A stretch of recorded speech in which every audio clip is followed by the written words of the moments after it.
నమస్తే అండి, మీ పేరు? నమస్తే అమ్మా, నాగమణి అమ్మ. ఎక్కడ మేడం మీది? సెంట్రల్ నియోజకవర్గం 30వ డివిజన్ రామకృష్ణాపురం. మేడం, ఈరోజు కూటమి ప్రభుత్వం అధికారంలోకి వచ్చి 2 సంవత్సరాలు కావస్తూ ఉంది. అసలు చంద్రబాబు నాయుడు గారి పరిపాలన కానీ అసలు మీకు ఏ విధంగా అనిపించింది ఒక మహిళగా? చాలా బాగుంది అనిపిస్తుందండి. పర్వాలా, నేర చరిత్ర చాలా వరకు తగ్గిందనిపిస్తుంది. గంజాయి మీద బాగా అరికట్టడానికి చాలా మంచి ప్రయత్నాలు చేస్తున్నారు. పోలీస్ శాఖ కానీ హోమ్ మినిస్టర్ గారు కానీ చేసే విధానం చాలా బాగుంది. కూటమిలో బాగుంది ప్రజలకి అని మాకు అనిపిస్తుంది. అంటే సంక్షేమ కార్యక్రమాలు ఏమీ అందట్లేదు ఈరోజు రాష్ట్ర ప్రజలకి అని చెప్పేసి పెద్ద ఎత్తున వైసీపీ వాళ్ళు ఆరోపణలు చేస్తున్నారు. ఇది ఎంతవరకు వస్తూ ఉంటారు? లేదమ్మా, ఖచ్చితంగా అది ప్రతి ఒక్కరికి చేరడానికే చూస్తున్నారు. ఖచ్చితంగా చేరాలనే చేస్తున్నారు. గతంలో ఎవరైనా మ్యాపింగ్ అవ్వకపోవటం కానీ లేదా వాళ్ళు ఏమైనా మిస్టేక్ ఉంటే ఒకళ్ళిద్దరికి ఏమైనా అందలేదేమో బహుశా. కానీ ఖచ్చితంగా ఇప్పుడు నా చుట్టుపక్కల ఉన్న ప్రతి ఒక్కరికి ప్రతిదీ అందుతుంది. అంటే వాళ్ళు లబ్ధి పొందుతున్నారు కదా కుటుంబ ప్రభుత్వం నుంచి. దానికి మాత్రం చాలా సంతోషం వ్యక్తపరుస్తున్నారు తీసుకున్న వాళ్ళు. ఒకళ్ళిద్దరికి అవ్వట్లేదేమో, ఒక్కసారి సచివాలయం పరిధిలోకి వెళ్ళి వాళ్ళ ఇబ్బందులు ఏమున్నాయో తెలుసుకొని వాటిని క్లియర్ చేసుకొని ఆ పథకాలు ఏ గవర్నమెంట్ పెట్టినా మన ప్రజల కోసమే చేస్తుందమ్మా. మనలో ఉన్న లోపాలను కూడా కొంచెం సర్వించుకొని మనకి ఏ సర్టిఫికెట్ లేదు, దేనివల్ల మనం పొందట్లేదో సచివాలయం పరిధిలోకి వెళ్ళి మీరు కనుక్కొని ఆ క్లారిటీ తీసుకుంటే మీ దాకా చేరతాయి ప్రతి పథకం కూడా. అంటే ఇక్కడ చంద్రబాబు నాయుడు గారు ఇచ్చిన సూపర్ 6 హామీలు ఏమీ కూడా ఈరోజు రాష్ట్రంలో అమలు కావట్లేదు. చంద్రబాబు రాష్ట్ర ప్రజలను మోసం చేశాడు అని చెప్పేసి జగన్మోహన్ రెడ్డి పెద్ద ఎత్తున ఆరోపణలు చేస్తున్నారు. ఎలా చూస్తారు? కానీ తప్పుడు ప్రచారం చేసుకోవటం, తప్పుడు మాటలు మాట్లాడటం అలవాటైపోయిందమ్మా మనుషులకి. కూటమి ప్రభుత్వంలో ప్రజలు చాలా సుఖశాంతులతో ఉన్నారన్నది వాస్తవం. ఇంకా ఉంటారు. గత ప్రభుత్వంలో చాలా కష్టాలు ఎదుర్కొన్నారు. ఆ పరిపాలన వద్దన్నారు కాబట్టి 11 సీట్లకి పరిమితం చేశారు ప్రజలే తిప్పి కొట్టినా కూడా ఇంకా వాళ్ళు వాంగ్మూలం ఇస్తూ కూర్చున్నారు. ఏలెత్తి చూపిస్తున్నారు అంటేనే అర్థమవుతుంది. బురద చల్లటం అలవాటైపోయింది కాబట్టి ప్రజలు ఇవన్నీ గమనిస్తూనే ఉంటారు, చూస్తూనే ఉంటారు. అంటే మరి ఈరోజు రాష్ట్ర వ్యాప్తంగా వైఎస్ఆర్సీపీ పార్టీకి సంబంధించి వెన్నుపోటుకి 2 ఏళ్ళు అంటూ కూడా చంద్రబాబు నాయుడు మీద నిరసనలు వ్యక్తం చేస్తూ ఉన్నారు, దిష్టిబొమ్మలు తగలబెడతా ఉన్నారు. ఎలా చూస్తారు అసలు ఈ కార్యక్రమాలన్నింటినీ? అలవాటైపోయిందమ్మా వాళ్ళకి బురద చల్లటం.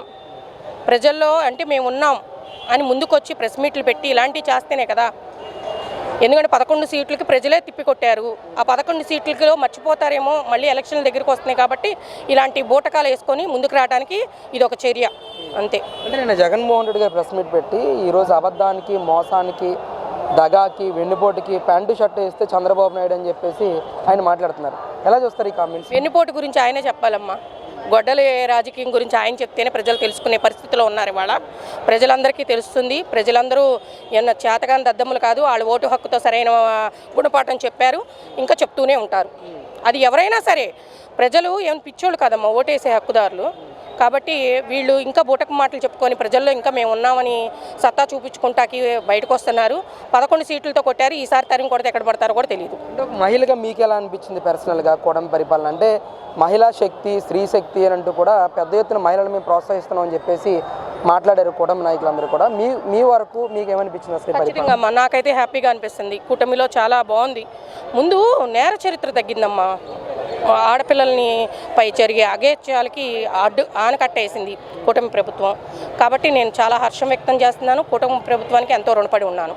అంటే త్వరలోనే జగన్మోహన్ రెడ్డి గారు కూడా బయటకు వస్తాను, పాదయాత్ర చేస్తానని చెప్పేసి ప్రకటించడం కానీ, ఈరోజు రాష్ట్ర వ్యాప్తంగా వైఎస్ఆర్సీ పార్టీ నాయకులందరూ కూడా కూటమి నాయకుల మీద పెద్ద ఎత్తున విమర్శలు చేయడం కానీ, ప్రజల్లో పెద్ద ఎత్తున మార్పు వచ్చింది, కూటమి ప్రభుత్వం మీద వ్యతిరేకత వచ్చిందని చెప్పడం కానీ, రెండింటిని ఎలా చూస్తారు?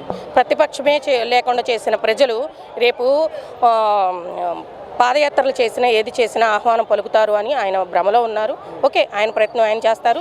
ప్రజలు ఇచ్చే తీర్పు ప్రజలు ఇస్తారు. ఖచ్చితంగా వ్యతిరేకత వచ్చిందని అంటున్నాడు ఆయన. నిజంగా వచ్చిందంటారా? ప్రజలు వస్తే ఏదమ్మా, ప్రజలు చాలా సంతోషంగా ఉన్నారు. ఈ పథకాలు అనేది ఆయన ప్రభుత్వంలో కూడా చాలామందికి రాలేదమ్మా. ఒకళ్ళిద్దరికి రాకుండా ఉండడం సహజం. అది అందుకే చెప్తున్నాను, ఎవరికి ఏ లోపాలు ఉన్నాయో ఒక సవరించుకుంటే వాళ్ళకి రావాల్సిన పథకాలు వాళ్ళ ఇంటికి వచ్చి చేరతాయి. అదేవిధంగా ఈయన ప్రజల్లో అపోహలు లేపి మ్యూజిక్ ఏదో అంటారు చూస్తా, మ్యాజిక్ చేయటం ఈయనకే తరహా చెందింది. ఈయన చేసే అన్ని ప్రజలు ఏం పట్టించుకోరు, తరిమి కొడతారని ఖచ్చితంగా చెప్పాము గతంలో. ఇప్పుడు జరుగుద్ది అదే. అంటే మీ వరకు, మీ ఫ్యామిలీ వరకు ఎలాంటి స్కీమ్స్ అందుకున్నారు చంద్రబాబు నాయుడు అధికారంలోకి వచ్చిన తర్వాత? విద్యా దీవెనకు అందుకున్నానమ్మా.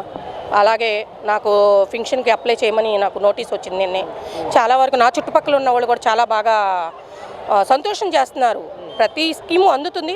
అందపోయిన వాళ్ళు ఒకళ్ళు ఇద్దరు ఉంటే ఖచ్చితంగా అందజేసేటట్టు మనం వెళ్ళి మాట్లాడదాం. మన స్థానిక నాయకులతో మాట్లాడుకుందాం. స్థానికంగా ఉన్న సచివాలయంలోకి వెళ్ళి మాట్లాడండి. మీకు ఏ లోపాలు ఉన్నా తెలుసుకోండి. మీ ఇంటి దాకా చేరుకునేటట్టు మన ప్రయత్నం కూడా మనం ఒక ప్రయత్నం వేయాలి, చేయమనే నేను చెప్తాను. 2 ఏళ్ల పాలన చూసాక మళ్ళీ కూటమి ప్రభుత్వం గెలుస్తుంది అనిపిస్తుంది. ఖచ్చితంగా గెలుస్తుందమ్మా, గెలవాలి కూడా. ఇంకొక ఛాన్స్ ఇస్తేనే ఈ యొక్క రాష్ట్రం బాగుపడటానికి నాంది పలుకుతాం. ఎందుకంటే అన్ని అప్పుల్లో ఉన్నది అంతా చండాలం చేసి పెట్టిన ప్రభుత్వాన్ని తీసుకొని వాళ్ళ నిలబెట్టడానికి కూటమి ప్రభుత్వం ఇది చేస్తుంది. కాబట్టి ఇంకొక ఛాన్స్ మనం ఇస్తే మన పిల్లల భవిత బాగుంటుందని నేను చెప్తున్నాను.